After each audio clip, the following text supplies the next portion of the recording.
السلام عليكم ورحمة الله وبركاته. حبيباتي وحبايبي الغاليين، إن شاء الله تكونوا بخير بصحة وسلامة، إن شاء الله على خير مجتمعين، إن شاء الله يا فاضل يا مفقود يا عظيم الجهود بمناسبة حلول السنة الهجرية محرم الحرام اللي هو معروف في ليبيا بشهر عاشوراء. إن شاء الله تكونوا بخير بصحة وسلامة، إن شاء الله بالأمن والأمان، إن شاء الله يا ربي يا فاضل يا مفقود يا عظيم الجهود. هذا الحمص ما شاء الله تبارك الله، طاب هبيس، طاب الحمص ما شاء الله تبارك الله. فول عاشوراء نديرو شوية ملح، طبعا اللي يحب يحط له كمون يحط كمون، اللي يحب يعصر عليه ليمون. وهذا الفول حتى ما شاء الله تبارك الله، حتى هو هبيزة ما شاء الله تبارك الله،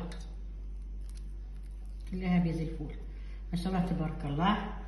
كانت شهر عاشوراء كانت في الفول والحمص يديروا فيه هنا من قديم الزمان. فول عاشوراء اللي هي يوم 9 صفحة 10، طبعا اللي هو يقولوا الزكاة هي الناس كانوا هنا وجدودنا الأولين يطبخوا الفول والحمص وتقسم على الجيران، طبعا يمشي طبعا عجينة طباق لكن بيقولوا احنا صواني.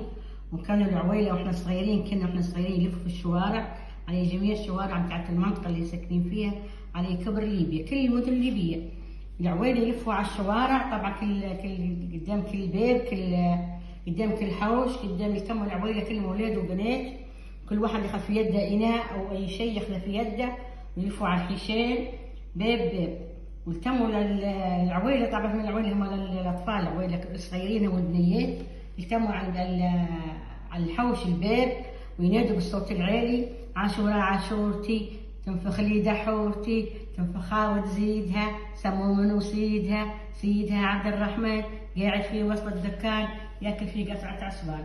البعض يقول عصبان، البعض يقول رمان. عاشوراء عاشورتي، تنفخ لي دحورتي، تنفخها وتزيدها، يسموا منو سيدها عبد الرحمن قاعد في وسط الدكان ياكل في قطعة عصبان. وكان يقولوا اللي ما تعطيش الفول يصبح راجلها مهول، واللي ما تعطيش الحمص يصبح راجلها يتلمس، واللي ما تعطيه الفتات تتطلق مع عادة بيت. كنا احنا صغيرين نلفوا على الشوارع حوش، طبعا كل واحد في يده حاجه، في يده طباقه واناء، احنا نقولوا صينيه او شيء هذاي، ولفوا على الحشان. اللي ما تعطيش الفول يصبح راجلها مهبول، واللي ما تعطيش الحمص يصبح راجلها يتلمس يعني ما عادش يشوف خلاص اللي يتلمس. واللي ما تعطيه العاشوراء تصبح برمتها مقعوره يعني البرمه هي طنجره الفخار، المقعوره يعني مثقوبه.